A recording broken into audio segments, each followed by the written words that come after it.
Welcome to another edition of the Tom Green Podcast. If you have been following my Twitter over TomTV23 or at Tom Green Pod, the last few days have been interesting for me. Christmas Day is a time of joy and cheer, or it can be the other way around for others. For me, it seemed to be right in the middle. My dad, unfortunately, is in the hospital right now for the next few days with a aneurysm near his spleen and atrial fibrillation. His heart is not beating as it should. So any prayers for him would be great so far. And Christmas Day for me, at least I got a few new things. Some shirts, some alcohol, which is great, and this new laptop. We moved to a new studio. The studio is now mobile. So that way you won't be hearing a fridge in the background as my computer was in the kitchen near the fridge. Or perhaps hearing my dad or a few stray dogs in the background, as I have two of them in the house. But, all that set aside, we have a great show coming up here. And as always, we have to crack open another edition of the Tom Green Podcast. Welcome to this show, a man from 90 FM Sports Wisconsin, Alex Strouf, great Packer fan, was even on First Take calling out Jason Fitz. Welcome to the show, Alex. Thanks for having me, Tom. Always a pleasure to talk a little football or whatever else we got on the agenda. But thanks for having me. Happy to do this. Merry Christmas to you and yours. Best wishes, dear Dad. My thoughts all with you. Let's dive into this. Oh, of course. And thankfully, Dad should be out of the hospital this week. But so tell us a little bit about 90 FM Sports Wisconsin, how you got involved with that. Sure, yeah. So, as mentioned, 90 FM is actually a student radio station over at the University of Wisconsin, Stevens Point. A small little university right smack dab in the middle of the state of Wisconsin. I'm a sophomore there and also the sports director, so I'm part of the paid executive staff. My duty is kind of consists of a whole lot, but obviously I mainly focus on the sports end. So whatever that be, I host a weekly radio show called Sports View, which is 2 hours each week. It features other students with their opinions and analysis on professional and college sports. We always try to do a little piece every week called Sports View 101, where I talk to somebody about something that's important. So whether it be right on campus or whether it be Packers Hall of Famer Chris Jackie, who I had a few weeks ago. He was the kicker for the Super Bowl 31 team. I talked to him about the firing of Mike McCarthy and some others, and always some great different little guests on there, and we always try to provide a fun and entertaining show to listen to, whether it be comedy, sports comedy, or something of that end. We always try to make it fun for the listener, not just ourselves. So that's always a challenge, but always a really fun one. And then live sports as well. We do right on campus. We are the official radio station of UWSK Athletics, so we try to do as much of that as we can. So whether that be teching or actually calling the game, whatever that is on my end, I try to make it the best experience, as mentioned, for the listener. And it's been a challenge, but it's also been a really fun one as I'm getting my undergrad. Yes, and believe it or not, I've just achieved my undergrad from Saginaw Valley State. So Alex and I are both small college D2, I'm assuming Stevens Point is D2 or D3, college students, D3, yeah. D3 college students hoping to achieve our dreams. And as for me, I'm sure you're aware, I do the PA for my old high school, Essexville Garber, and ironically enough, we have the Packer G as our logo. I try to block it out as much as I can because I'm a Detroit fan, no Packers here. But with that being said, I've done a lot of stuff like that, as well as work in the PTW department at Saginaw Valley. Dr. Bill Williamson helped me achieve that, and working on different little projects there as far as like sports or journalism or other types of written material. So a lot of writing, a lot of podcasting, a lot of good stuff on my end as well. So both of us big college students and hoping to get into the sports world. So Lions or Packers, you got any job openings, hit us up. So, of course, as I had said in the preview on my Tom TV 23 Twitter, so you got to talk to Jason Fitz and you got to call him out about LeBron. Tell us how you got into how you got. Well, of course, LeBron last night not even being much of a factor as he went out with a groin injury defeating the Warriors. But tell us how you got into the first take your take segment. Yeah, that was kind of a neat thing I did back in July. So I had been running with that for a couple months. Each week they would pose a question and get to chime in on it, make your own video, and they see which ones they really liked, and they choose 3 finalists and then eventually a winner to debate on Friday morning on ESPN. So I won actually the second to last one they ever did, but I was doing it for a couple months. I'd been on ESPN, just little clips of me. Stephen A. called me out for having Christmas lights in my dorm room in April, which was Stephen A. Smith did. That was a really funny piece they did. Don't you dare be disrespectful. Back in July, it was actually the 4th of July that I got a call from ESPN that I had been chosen as the winner that week. And so me and Jason Fitz on Friday morning, and right after they ended up filming First Take, we then filmed this segment. Me, Jason, and Rachel Lindsay, who was formerly a Bachelorette. And, well, we obviously hashed out kind of, is LeBron to LA a good choice? And I strictly believe no, it wasn't, because I don't think he'll win outside of maybe a playoff series in the Western Conference. And Jason agreed, but he thinks that stage is just good for basketball overall. I still disagree. However, the Lakers are winning right now, which is good to see. But I don't think they'll make it maybe out of the first or second round. As mentioned in that piece. But it was a good little 10-minute segment we did. Jason's a really nice guy, and that was really fun to kind of it got a little heated towards the end there where we were both raising our voice a little bit. So that reached about 800,000 views on Facebook, which is really neat. And a couple opportunities sprung from that, but it was really fun and kind of a life-changing experience. One of the cooler things I've done in the sports media world, where I got to display my talent on kind of a big stage, and it was again a really good time. And Jason was a good sport and really nice guy. We still hit each other up every once in a while just to see how we're doing. Yeah, definitely. And this guy, in fact, when I was trying to advertise to see how if the guests that were interested on the show, this guy sent me a demo reel himself, which impressed me. So I watched the entire thing, and I told him at some point I'm going to have to get you on the show. And of course, unfortunately for us, both of our teams are not in the playoffs, but we're still having a good time recording and talking sports pretty much, which is what we want to do. So moving on to the preview. Exactly. Moving on to the preview. Second year in a row, our teams are meeting in Week 17 with 0 playoff implications. What's your thoughts about that?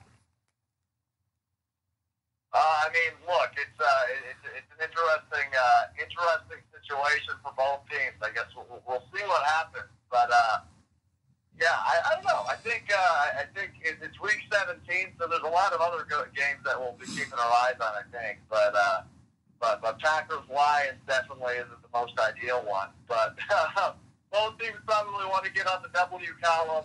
I know there's a really big misconception that every team should probably lose out once they're eliminated and get that higher draft pick. I'm not a fan of that. I know Aaron Rodgers isn't a fan of that. So we'll see.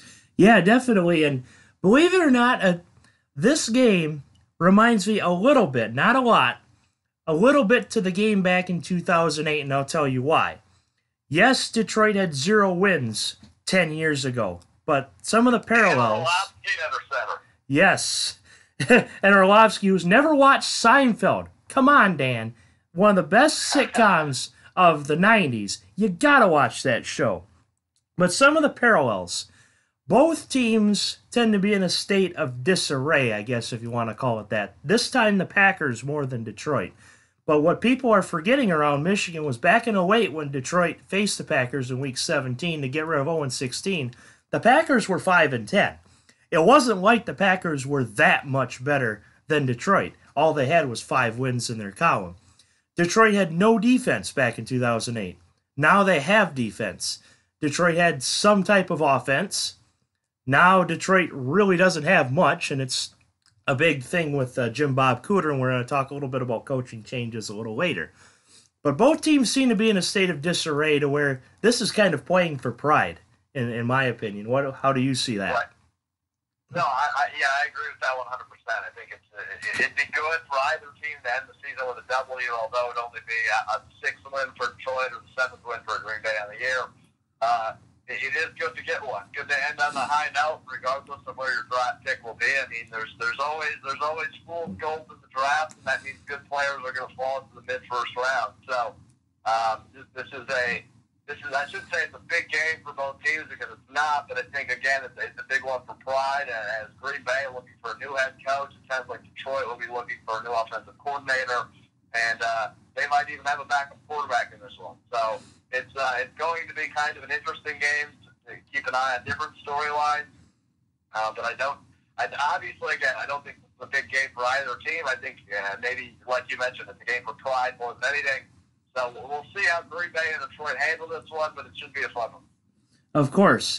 And I'm not sure if you listened to the first Packer preview I did with one of my buddies, Spiro Castros, but I did this to him, and I'll do the same thing to you guys. Listen to this.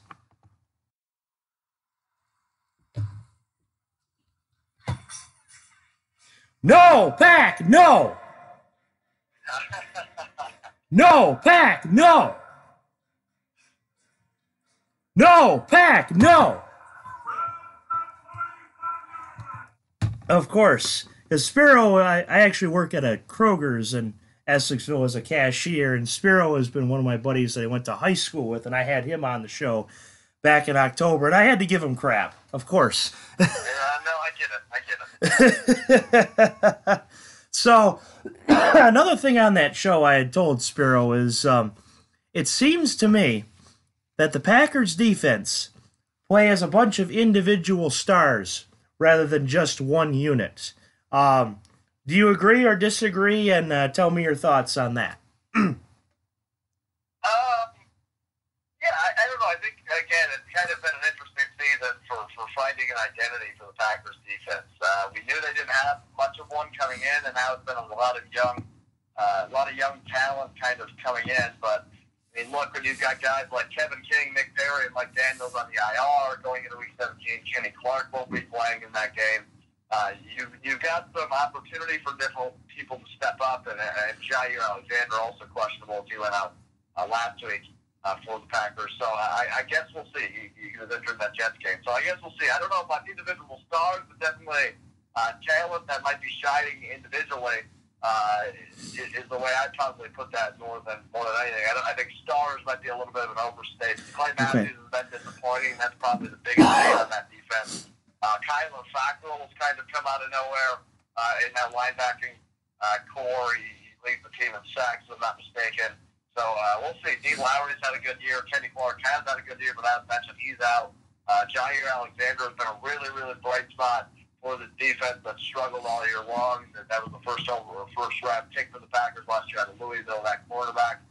He's been really, really solid, but again, I think he'll probably be out this week. They don't want to further aggravate any injury. So defensively, the Packers have struggled, but I mean, there have been bright spots, as you said, and I guess this will just be one final test for them and some of the guys that haven't seen a whole lot of playing time or seen the field a whole lot. Get the opportunity to do so against the Lions in Week 17. Yes, definitely. And the individual stars comment was based more off of years past, like Clay Matthews, Sam Shields, A.J. Hawk. It seemed like they weren't playing as a unit together, and the one time they actually did play as a unit was when they won the Super Bowl, of course. Right.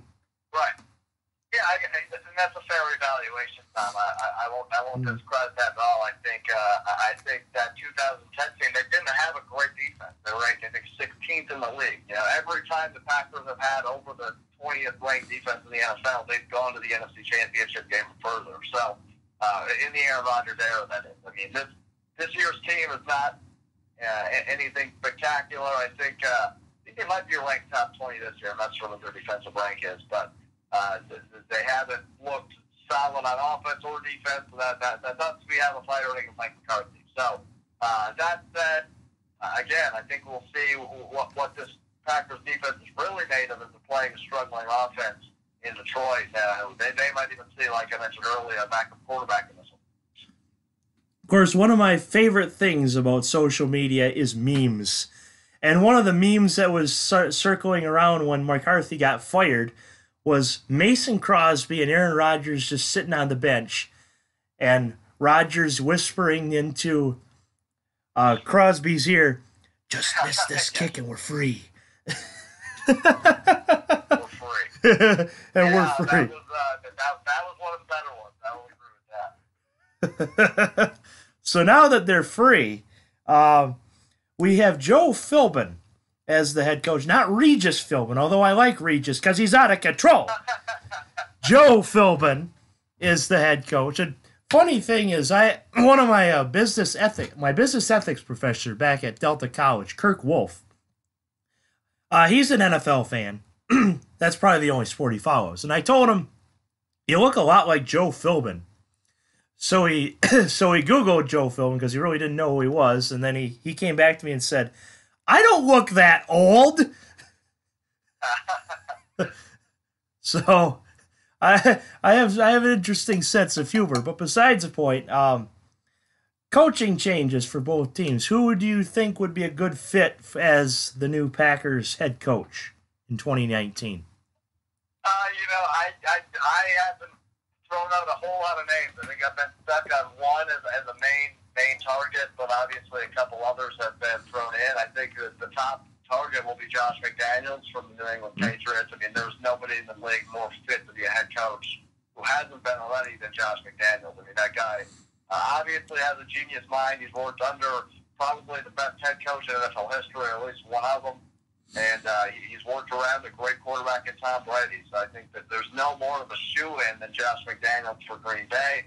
But again, I think we'll see as time comes. Joe Philbin might honestly be the permanent replacement, or at least for a season, is what I've been hearing. So I guess we'll see.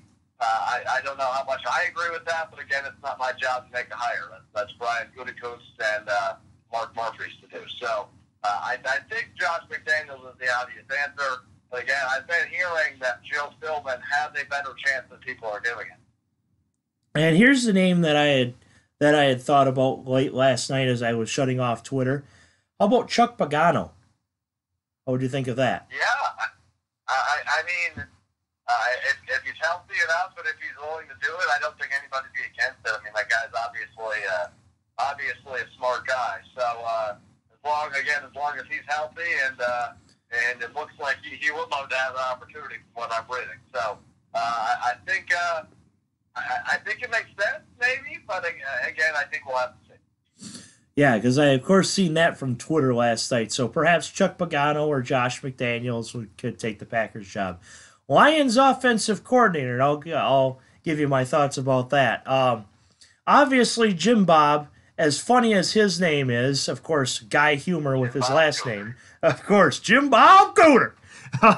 As funny as his name is, we know that he's a dead man walking in downtown Detroit.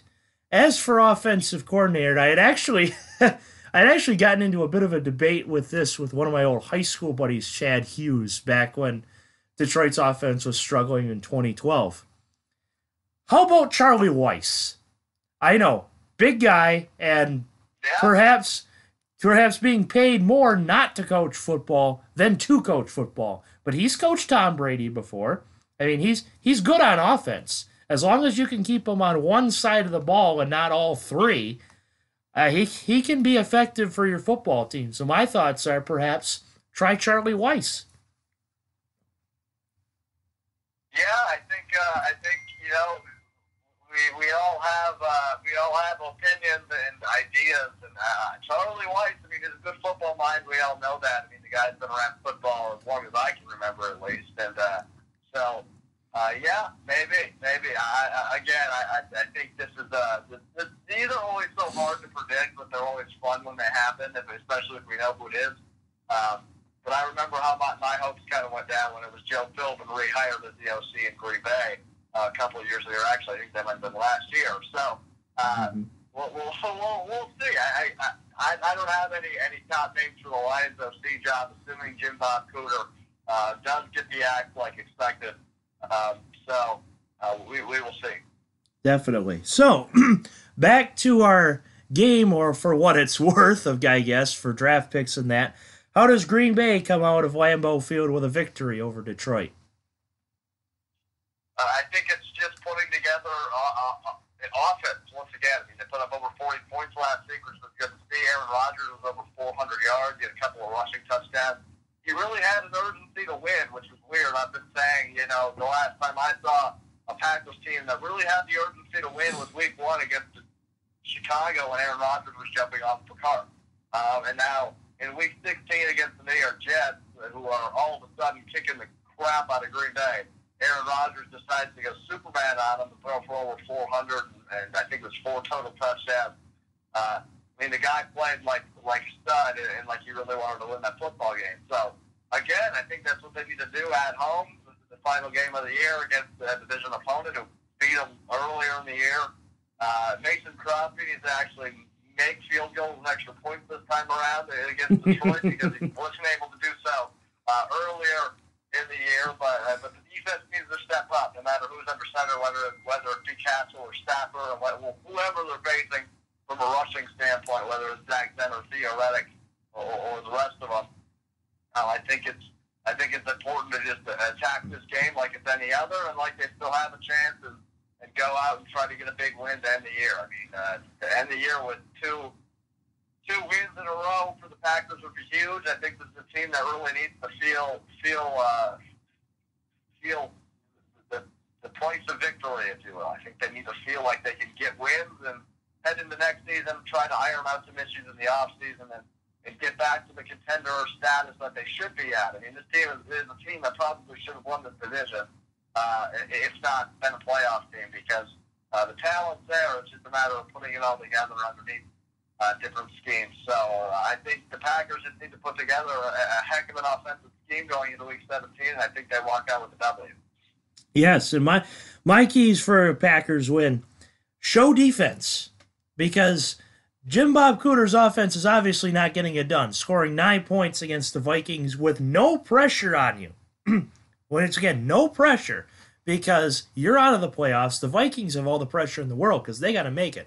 Only scoring 9 points in that type of game shows you that offense really isn't there in Detroit. So show defense, rushing attack.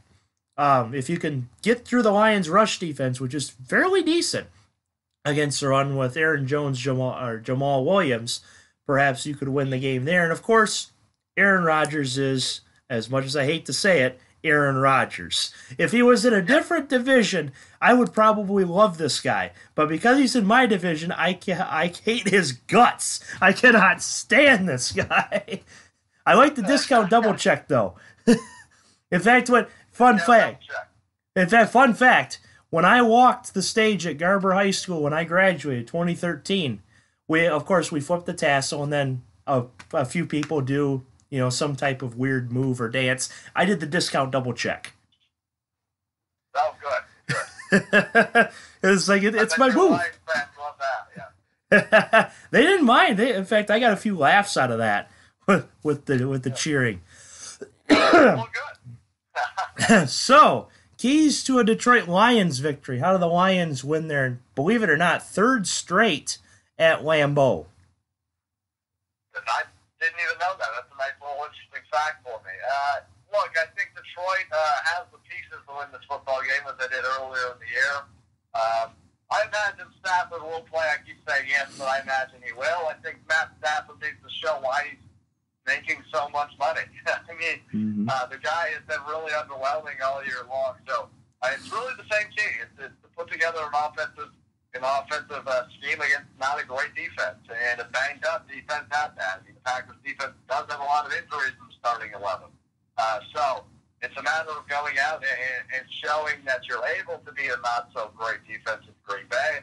And although it's not easy to win in Lambeau Field, it's been done this year, and Detroit has already beaten Green Bay in Detroit, so see if they can do it in Green Bay. I think, again, it's just offensive scheme and really just trying to scheme against not a great defense. And they've had some time to do that, so we'll see come Sunday. But I don't know. I mean, this offense, as you mentioned, has not been rolling. Jim Bob Cooter's probably going to be done after this game, so he might as well leave on a high note. and that would be getting a victory in Lambeau Field with a defense as hot as a smoking gun. Yeah. For Detroit, when I was at Lions-Rams, not this year but the year before, Zach Zenner was the starting running back, as he is now. And, of course, in the stands, you have your sober people and you have your drunk people. And, of course, we were a couple rows in front of a drunk person. And Zenner was running the ball pretty good that day, and he said, and I quote, "Zach Zenner is the real deal. He is the great white shark. The real deal, man."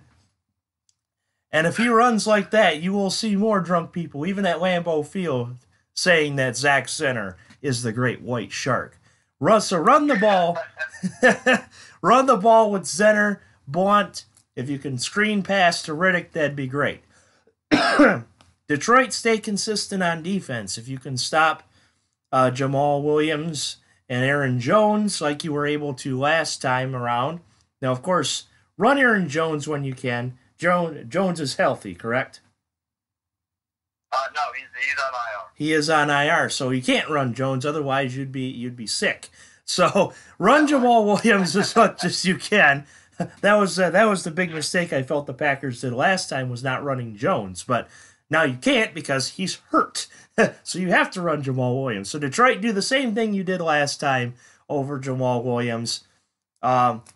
Rodgers, if Rodgers throws for 400, you've proven that you can still win the game after Rodgers throws for 400. So just stay consistent on defense, run the football, and air it out a few times if you can. So around 3 o'clock your time, 4 o'clock my time, how will this game end up on Sunday? I truthfully believe it will be Green Bay by at least 2 scores. I think Green Bay is just really hungry for a win, and we saw that last week in New York. Although they weren't playing a great team, and they're not this week either, but although they weren't playing a great team, they still left it all out there. Aaron Rodgers, again, that sense of urgency. When that comes over Aaron Rodgers, when he really wants to win a football game, he's going to put his mind to it and do it. And I think that's going to happen again this week at home. Final game of the year for both teams. I know they still have a bitter taste in their mouth, the Packers do, from that game earlier in the year against Detroit. I know Mason Crosby obviously wants to at least rebound a little bit against his team, although it's back at home rather than in Detroit again. This guy needs to show he's still got it. Although he's aging, although he's an older guy, he needs to show he's still got it, whether it be his last year in green and gold or not. And I think against Detroit is a great way to do that, especially the last game of the year. So I think Green Bay wins by at least 10. In Lambeau, I think it will be one where I can sit back, relax, and actually not be disappointed in Green Bay's effort. I think it will probably be a better game than we expect, but I do think at the end of the day, it's at least a 10-point game. Alrighty. As for me, this game, this game really doesn't matter in the scheme of things. I shouldn't say doesn't matter, but as for draft picks, it does.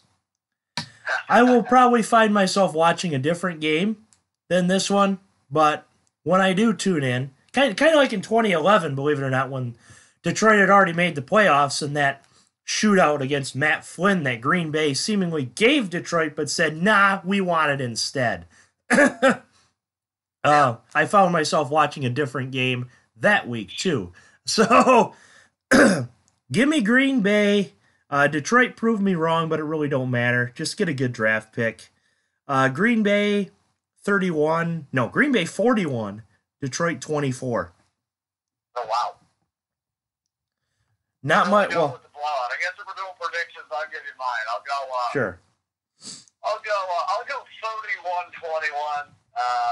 If Detroit can possibly put up 3 touchdowns, that'd be shocking. But I'll give Green Bay 31 for sure. We'll see what Detroit does. But I'll give them the benefit of the doubt and send off Jim Bob Cooter in a positive way. They'll put up 21 points in loss. Yeah, it's about how much I got. So, for this segment of the show, if you've listened to the show before, this is our last week of the regular season in the NFL, which means the last week of the rapid fire picks. Now, if you haven't listened to the show before, I assume Alex hasn't. Rapid fire goes this way. We'll analyze the game.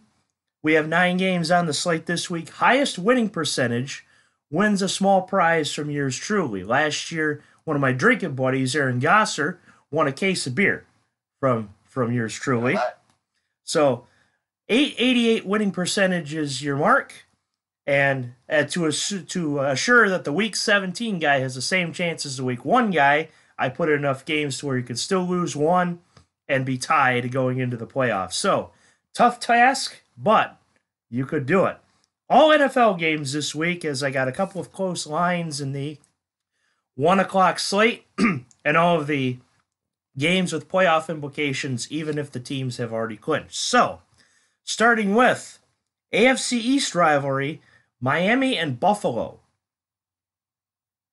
Give me Buffalo. I think the Dolphins have been bad on the road this year. I think they only have one win on the road. And Buffalo, they defend home pretty well. So, although both teams will be out of the playoffs, I think Buffalo comes out on top. Josh Allen, my boy, will have a good game. You don't have to remind you or myself how good Buffalo is at home if you remember the game from 4 years ago, which had some playoff implications for Green Bay. I was pretty much the only one in the NFC North that thought, yep, Buffalo's winning that. And I was right. Everybody else was wrong. As for my Detroit team, 4 years ago, if we had Prater, we'd have beaten Buffalo. 4 years later, we have Prater. He missed. Go figure. As for this game, give me Buffalo. The Buffalo Bills season has been pretty much like the last play of the first Miami-Buffalo game, which was Josh Allen's pass to Charles Clay. That was dropped. But that won't happen this time. Buffalo 20, Miami 10. Atlanta and Tampa. This is a fun one.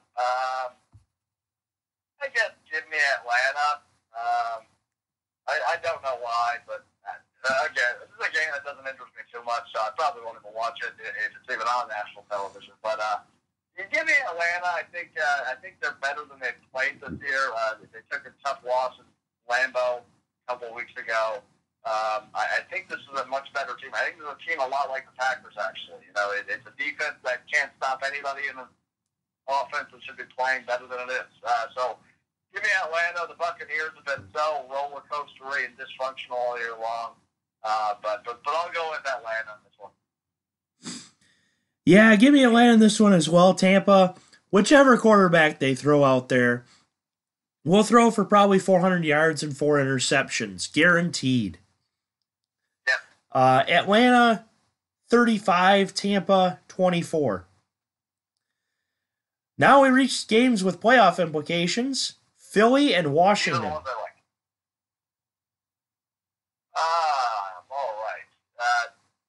Games with playoff implications. These are important.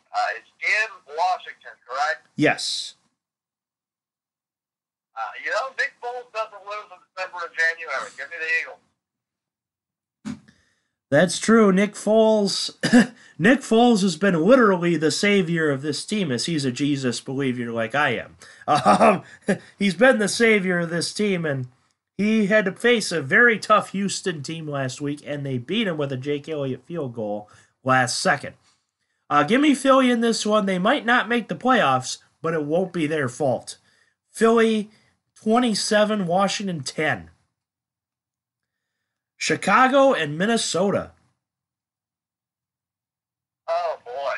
This is a fun one because Chicago's got to play for a higher seed, which they probably won't get as the Rams play the 49ers in L.A. But if the Bears win and the Rams lose, we have the Bears as the 2 seed. So I'm going to go with the Bears, I think. No, actually, scratch that. I'm going to go with the Vikings. This is a team that's still trying to scratch and claw for a playoff spot. The Bears are playing for less as they're already in, obviously, but they're still playing. They're not super efficient on the road. The Vikings are pretty good in the beautiful new stadium, the U.S. Bank.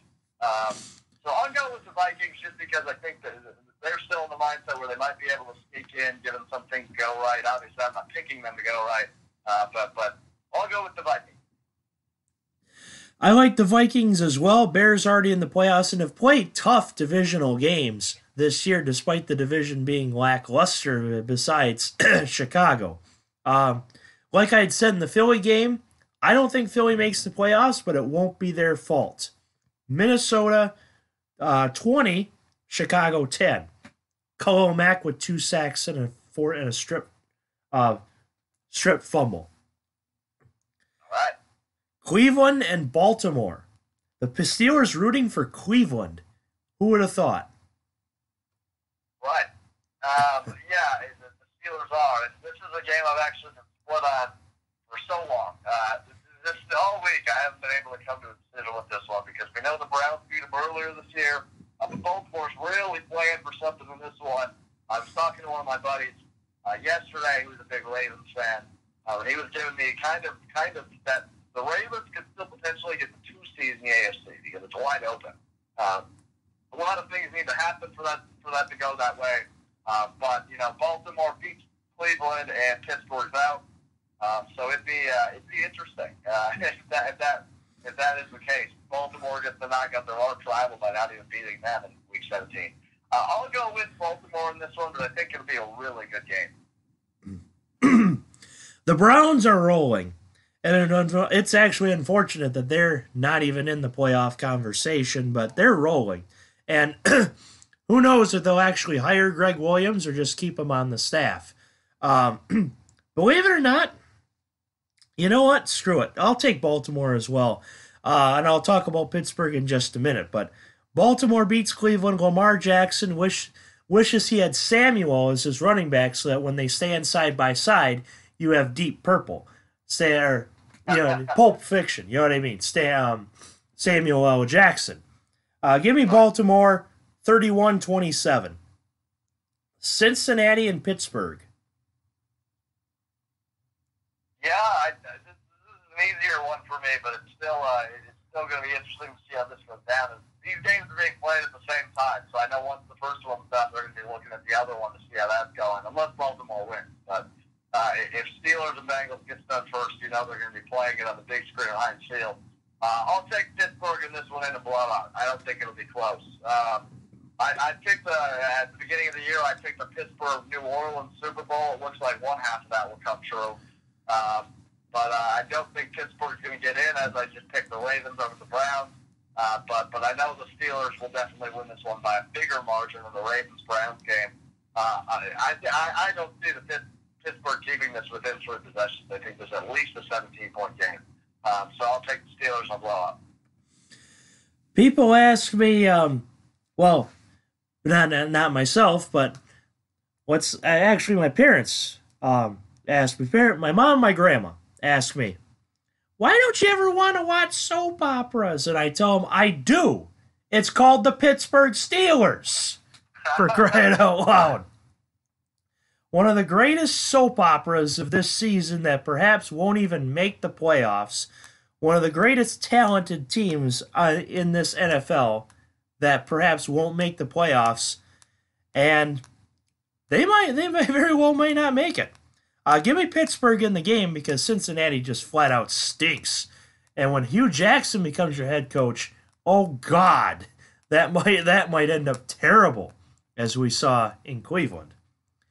In fact, if you ever watched The Office, Hugh Jackson became assistant to the head coach. Not assistant head coach. Assistant to the head coach. Assistant to the district manager. Yes. Pittsburgh 41, Cincinnati 10. At least the fans walk out happy despite them not making the playoffs. At least with the team, what they're saying. Another game that's potentially a blowout, Oakland and Kansas City.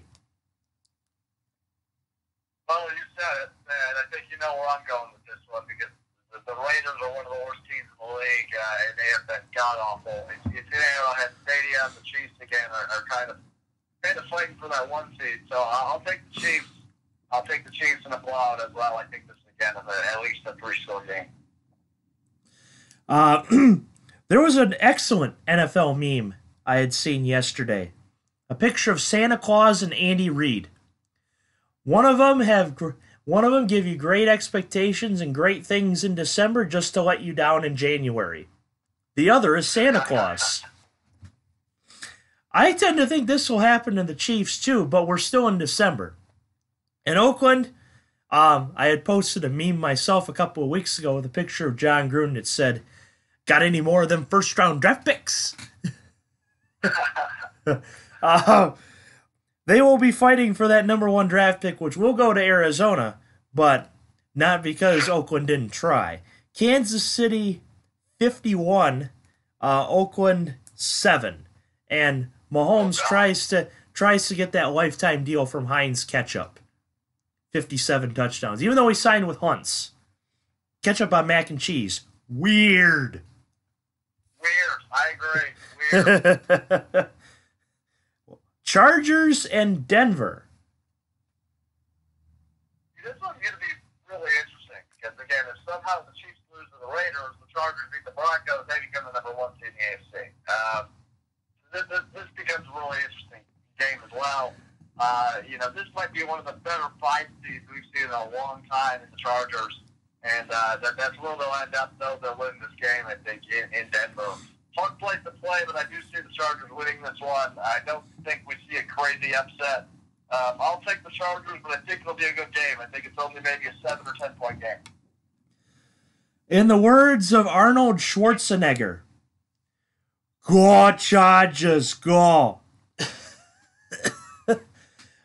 Vance Joseph will no longer be the head coach of Denver after this, is at least my opinion, which will become the truth on Black Monday.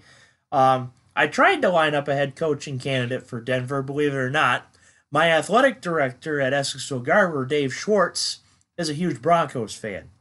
And he was the head coach at Essexville Garber for 10 years. And so I told him, you should get your name out there. "Oh, I'm too old for that." But, hey, Denver, at least I tried. Chargers 27, Denver 7. Game 256, as I call it. Win or go home. Colts, Titans. We're getting a tie and the Steelers are in. I'm kidding.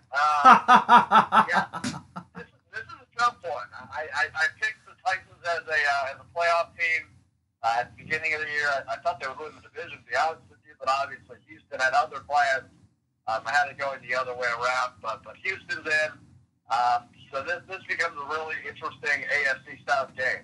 This is a division. I called it the best division of football from week 1, and I'm still pretty firm on that. I mean, there's potentially 3 teams in that division that are good enough to be playoff teams, and obviously we see that right now because teams 6 and 7 belong to the AFC South. I'm going to go with my original pick. I will say the Titans are in, but I would not be shocked if Andrew Luck came in and had other plans. But the Titans don't lose at home very often. They're 6-1 at Nissan Stadium. I'm going to make it 7-1. Titans in, probably one of the best games of the weekend. I was going to say, just like in season 1 of Impractical Jokers with the signs, Q came out and said, Joe said, "If you do that, I'll take the loss on the whole thing. If you pick a tie, I'll give you the win on the entire season." But you picked Tennessee, and I like that pick as well. I said last week that Tennessee was going to make the playoffs at 10-6. They will do it at home, Nissan Stadium, with or without Mariota. Gabbard is at least decent at quarterback, and just remember with Mariota, Giselle once said, "You can't throw a touchdown pass and catch one too." Mariota be like, "Hey girl, you remember last year with Tennessee and Kansas City."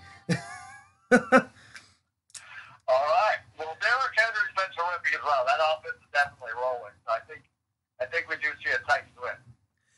And plus, from the Jags game a few weeks ago, the Jags owner is no longer Shad Khan. It's Derrick Henry.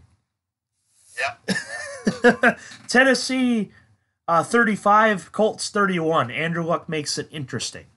So, that is your rapid fire picks. And as always, Alex, I will ask, do you have anything else to add to this wonderful Tom Green podcast?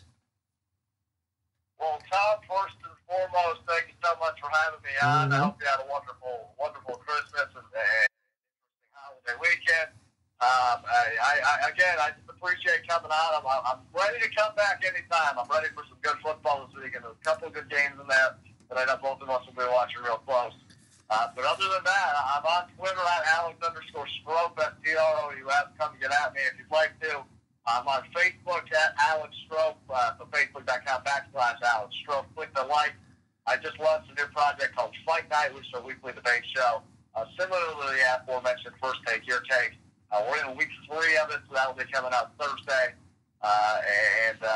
Get at me on all the socials, and Tom, we'll talk soon. Definitely. And as for people in Wisconsin, I'm a free agent now as far as sports media. So if anyone's hiring, including Alex's company, give me a buzz. I can get out there. So he is Alex Strouf, and this has been the Tom Green Podcast.